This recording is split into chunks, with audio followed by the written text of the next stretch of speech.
Good morning, Wabash. Speaking today at Pioneer Chapel will be Dr. Chris Winter with his talk titled, The Importance of Sleep. Dr. Chris Winter has practiced sleep medicine and neurology in Charlottesville, Virginia since 2004, but has been involved with sleep medicine and sleep research since 1993. His research focuses on the connections between sleep health and athletic performance, and he has served as consultant for the United States military, the FBI, and various NBA, WNBA, MLB, and NHL teams. He is the author of 2 books, including The Sleep Solution, Why Your Sleep is Broken and How to Fix It, and also hosts a nationally known medical podcast, Sleep Unplugged. He is also the host of the Sleep.com series, Sleeping Around with Dr. Chris Winter. Dr. Winter is an Eccles Scholar graduate from the University of Virginia and received his medical degree from Emory University. He completed his neurology residency at the University of Virginia, and as chief resident won a National American Academy of Neurology Teaching Award. He completed his sleep medicine fellowship at the University of North Carolina in Chapel Hill. He not only enjoys studying athletics, but is also an occasional triathlete himself. Let's give a warm welcome to Dr. Chris Winter.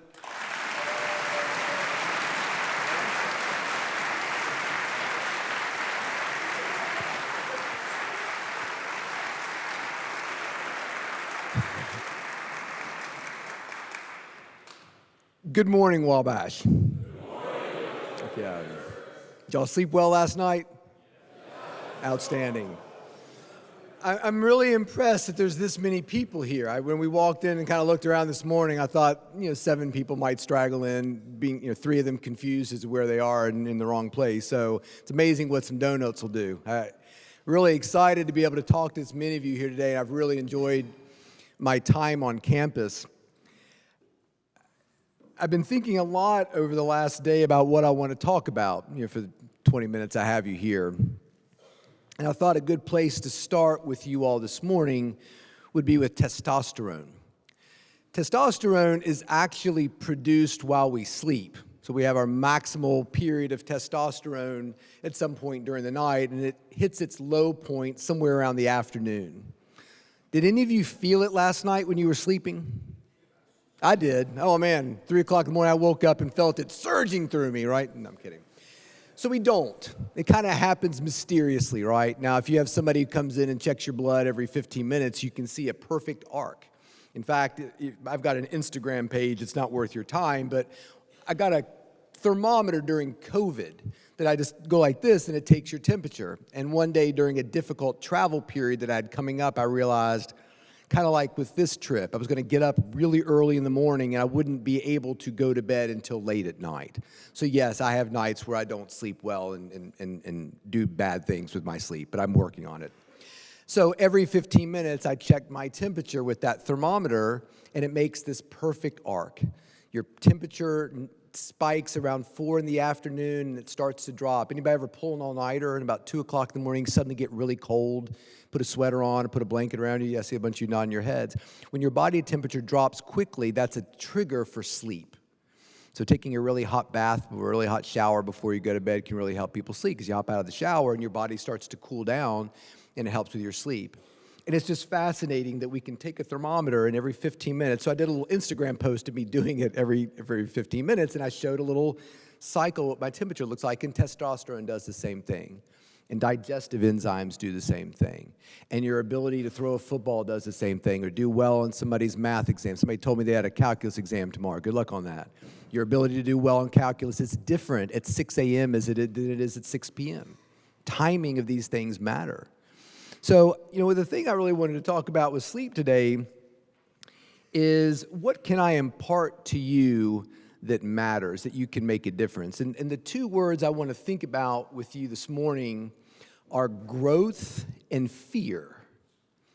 I think those are 2 things that we can learn a lot about when it comes to not only sleep but life. Because the great thing about testosterone and the great thing about digestive enzymes, they're super important. But unfortunately, we don't feel it. We don't feel like, ooh, I just felt my testosterone get kind of high. We don't see it. So the one portal we have into our circadian rhythm is our sleep. It's the one thing we can actually see. And so when we think about sleep, we often view it as, I think of it as like a little porthole, a little peephole into our brain and our body's functioning. And what's nice about it is I can look out in this audience and see people who look like they slept really well last night. I saw some people who look like they slept really well during the talk I gave last night. I saw people last night during the talk who were soundly asleep before I ever even walked over to get the microphone. They were out cold. And I've got a personal rule with a talk like this is I never call somebody out who's sleeping. I never wake them up, never make them feel bad about themselves. I'm a sleep doctor. I'm here to promote good sleep. I don't care if it happens during my talk. I'm going to try to be interesting enough that that doesn't happen, but if it happens, that's great. And if you wake up during my talk and had a cool dream, just raise your hand. You can tell us all about it. I'd love to hear what you're thinking about during that lecture. So growth and fear. Growth, I think, is particularly important in a place like this because it's not about having perfect sleep. I don't think perfect sleep exists. The media would like to make you think that perfect sleep exists. The media would like to make you think that if it takes you more than 15 minutes to fall asleep or you wake up a couple times during the night and struggle to get back to sleep because things are on your mind, that you have a problem that you need to fix. I'm not sure that that's really the case. I think a place like this, what we're trying to promote is a culture of sleep. It's a place where sleep isn't perfect. We're not looking for that. We're looking to be better. We're looking to grow. And that really starts with not somebody like me coming here and talking and drinking a good coffee and interacting with you guys. It's really about when I leave, what happens next week at chapel. You sit down next to somebody who's clearly on the struggle bus. What are you going to say to them? Man, you look terrible. What the hell's wrong with you? You could say that. I can't believe I just said the H word in church. That's terrible of me. So I've got a mouth like a sailor, and I've really been working hard at it this week to curb that. So, it's about, hey, how was your sleep last night? That is a powerful question. And it's a question that's hard, and it's a question you can't say yes or no to, right? It's an open-ended question. How'd you sleep last night? And I think real sleep changes in situations like a college or a professional sports team or our culture with dialogue. Do you know the average doctor never asks their patients about their sleep? They did a survey of pediatricians, the doctors that you've been seeing up until probably recently. Some of you may still see your pediatrician if you have a good relationship with him or her. That only 25% of pediatricians have gotten any formal training in sleep, and that usually consists of about an hour lecture. That's it. That is the professional that you're talking to about your sleep. So if we're not going to have that kind of expertise with the medical profession, who do we look for? We look to each other, right? We can be our own experts. You all have a lot of information at your fingertips. Some of you grab my book, read the book. It's not the greatest book about sleep, but at least it'll start you down a journey of getting real information about what healthy sleep looks like. And then what do you do with that information? You share it. You share it, and you make little changes. Hey, guys, I want to haze our pledges like crazy, but we're going to do it in a way that doesn't sacrifice their sleep. Because while we want to have a good time and we want to create discipline and brotherhood, we're not here to harm anyone. When it comes to the sports teams here, you may not be able to get a perfect 8 hours of sleep at night, but can a lift time be changed to make a little bit more space for 15 more minutes of sleep? Growth, moving in the right direction. I'm doing it too. I did not get a lot of sleep last night because I ignored my phone all day long, which I'm good at doing, and then had to put out some fires last night after the talk, and stayed up a little bit later than I should have done it. And at some point had the conversation with myself, this can wait. I can do this tomorrow. This is not as urgent as the things I was dealing with an hour ago. Watched a couple TikTok videos and went to bed, right? I mean, we all do this kind of stuff. So I'm not here to preach perfect. I'm just here to preach get better. The second word that I really wanted to talk about was the word fear. And when you think about sleep, it underpins everything we do. Want to have big muscles, you got to sleep, because sleep creates growth hormone. Want to run fast, you got to sleep. Want to be healthy, not get diabetes, heart disease, gain weight. I mean, name something, and I can promise you I can relate it to sleep with one or two moves. It's not hard. Even the way you look. Want to stay youthful looking? Sleep. Sleep directly impacts the way we appear to other people. But a big obstacle to sleep, I think, is fear. And you see it a lot in young, motivated people like you. You want to do the right thing. You want to get good grades on your math scores. You want to be successful in life. And there's a lot of messages in your ear about sleep leading to that success, which is absolutely true. And I'm here giving you that message. Does your sleep have to be perfect every night? No.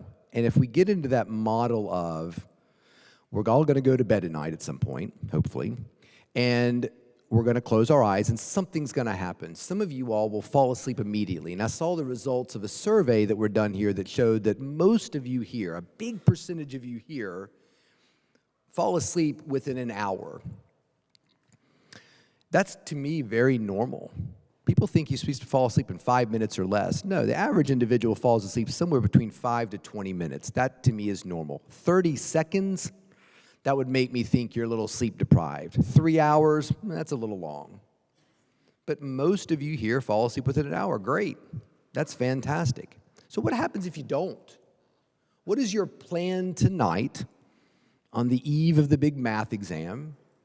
You get in bed, you've done your studying, had your dinner, said a few things to your girlfriend, boyfriend, partner, called your mom, and you went to bed. And you don't fall asleep right away. What's the plan? Somebody asked me, what's the secret to great sleep? The secret to great sleep is easy. It's being equally happy in bed awake as you are asleep.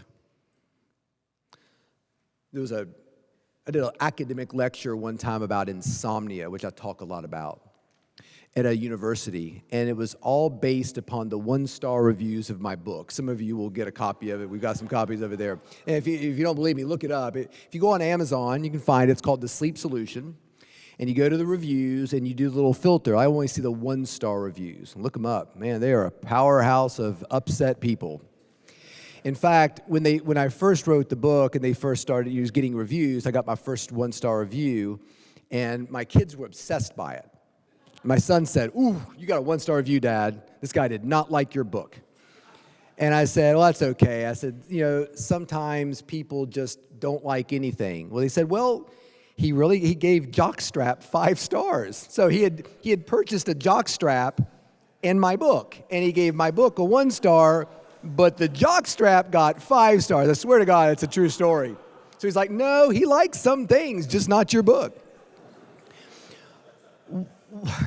One of the reviews of the book was by the Amazon reviewer. Their name on Amazon was Tired89.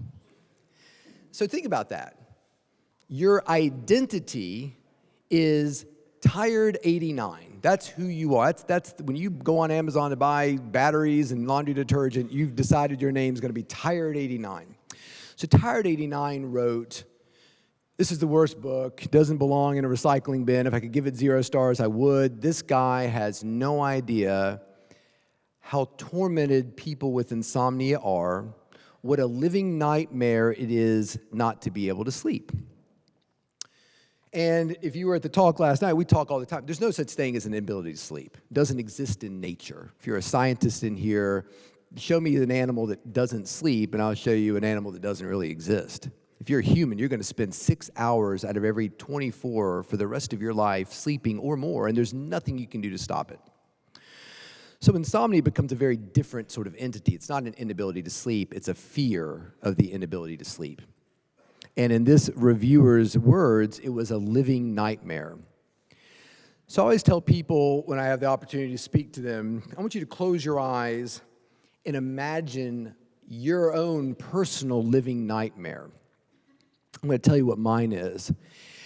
I'm out at a park, and I'm seeing a guy with a sling. He's got a cast and a sling, and he's struggling to get a couch into the back of an unmarked white van. And I walk over to him and say, "Hey, buddy, it looks like you're struggling there a little bit." He's like, "Oh, yeah, I'm struggling to get this couch in. Could you help me out?" I'm like, "Sure. What do you need me to do?" "Oh, just get up in the van there, and I'll help, you can help me pull the couch in there." And so I'm like, "Sure." So I hop in the van, and all of a sudden, I feel a sting on my neck, and I look over, and he's injected something into my neck, and I pass out. Then I wake up naked in a hole, chained to a basement pillar in his house. Anybody ever see Silence of the Lambs? That is my living nightmare right there. That scene, and I work for the FBI, so I tell them all the time that I'm so happy to be working for the organization that saved that young woman from that situation. Let me tell you what my living nightmare is not. I'm in a bed. It's nighttime. I'm sleeping next to the person that I've committed my life to. I've awakened. I go pee. I get back in bed, and I don't fall asleep right away. In fact, I'm up for the next hour. I don't have any feelings about that whatsoever. It's certainly not a living nightmare. In fact, I like being awake at night. It's the only chance I have during my day to be alone, think about something, rewrite the ending of Succession in my head, because I think it could have been so much better than what HBO did with it. Like, I got all kinds of things to think about at night. Here we go. I appreciate that. So fear can be crippling when it comes to sleep, particularly for type A, high-performing people that go listen to neurologists talk at chapel when they come to talk. So what I want to have happen when I leave this school is two things. Number one, I want you all to talk about sleep. I want you to support each other. Don't have to have the answers, but you ask the questions. Hey, how'd you sleep last night? How's your sleep been going lately? You mentioned a couple weeks ago sleep hasn't been great for you. How's that going? Hey, I noticed you drink a lot of alcohol before you go to bed at night. Do you think that's the best thing for your sleep? Is that working out well for you? Just supportive. Ask the questions, because that's where change happens. And number two, don't fear sleep. Sleep is your friend. And one of the things that I think really helps individuals understand that is the sense of what we think about as having control. So we're going to do an exercise right now. I want everybody to close their eyes, lean back in your pew a little bit, cross your arms if you're just getting in a very comfortable position. Everybody take a deep breath in, let it out. I want you to think of something positive in your life, a good friend, parent, mentor, your dog, something that makes you happy, a place that makes you happy.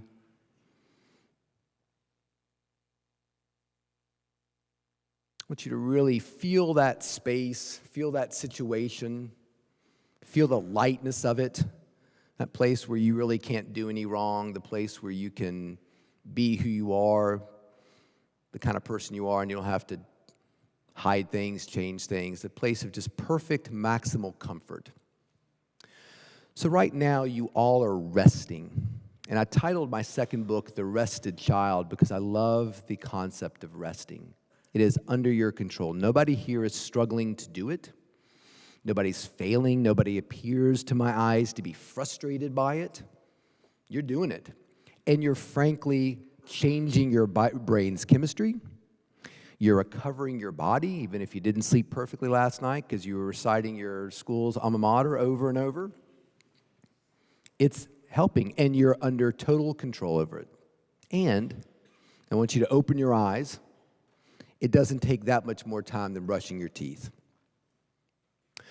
So what I'd like you to do is not only support each other, but I want you to find time to rest during the day, because you've all done it today. The streak stands at 1, right? Tomorrow, if you do what you just did, that's 2 days in a row that you've taken a few minutes out of your busy life to rest. And the great thing about it is, because you control it, there is no fear of failure.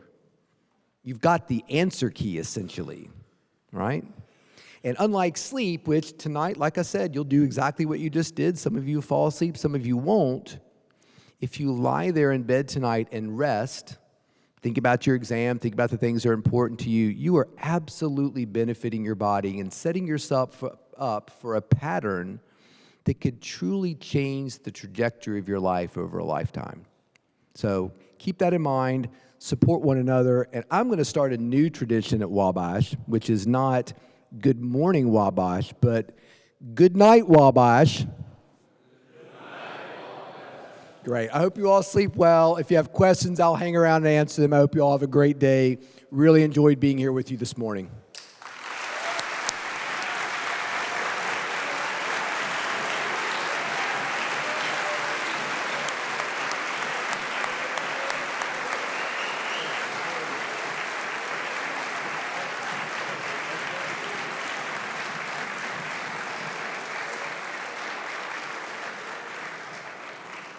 I have a few final announcements.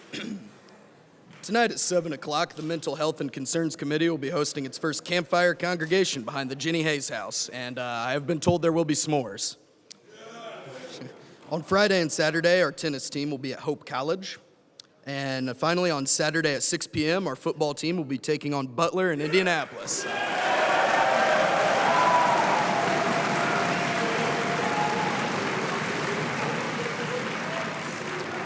Now will you all please rise and join me in singing Old Wabash?